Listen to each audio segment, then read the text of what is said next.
Hi, Elaine here, just responding to somebody saying it'd be really useful to have a quick video just to see what we're talking about when we're talking about pulling down and out to release your backing. So this is wool, not yarn, but I would do it still with wool as well as yarn, just to be safe. So you choose your side, doesn't matter what side you start, left, right, top, bottom. I'm going to start on the right. So generally speaking, I brace. And I'm going to pull out and down. The gripper strips curve this way. So you generally want to release them, pull down, out and down, release a little, out and down, release, release, release. If you can get them all at once, great.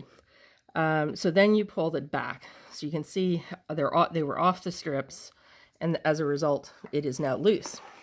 So I'm going to turn it around and do the opposite side. So if that was my right side, then this is my left side. And similarly, I'm going to pull out and down. And generally speaking, I tend to brace it just to give me a little more to pull on. So out and down, release it a little, out and down, release.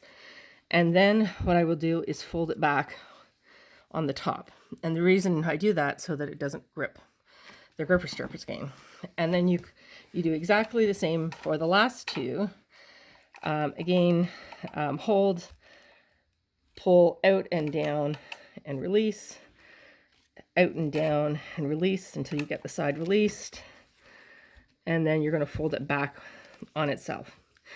Now for the last one, you can do exactly the same, which is pull out and down.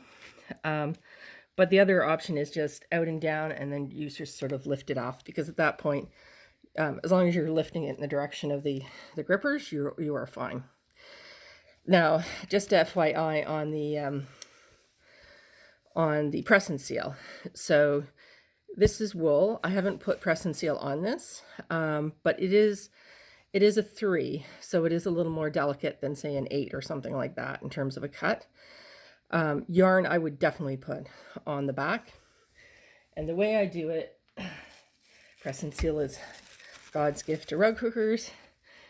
Please ignore the fact this is now laid upon my frame. I would not do this laid upon my frame normally, but so you can see it. So you take the press and seal, you take the sticky side, although it's hard to tell sometimes what the sticky side is, and then you will lay it on the back of the loops that you have just hooked. And the reason for that is then when you put it back on the frame, the grippers will go through this, through the backing, but when you pull it back off again, it will come out through the gripper, out through press and seal, and as a result, protect it from itself. So it'll be a lot easier to pull off too.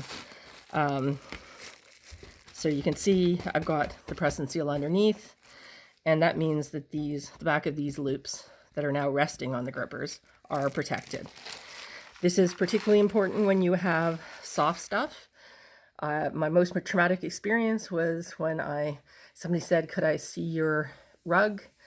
And I didn't know how to take my rug off my frame at that point. I ripped it off and took out half my lighthouse. So anything that's soft wool or yarn, anything that's fluffy and less fibrous will stick in these grippers, because these are, you think of it as this is designed to hold stuff down. So anything that is less compact as a fiber will have a tendency to get stuck on that. So definitely if you're using roving, definitely if you're using anything that's a soft wool or yarn rather, definitely do that, because otherwise you will be losing some of your loops. So hope that's helpful. Have fun and enjoy your rug cooking.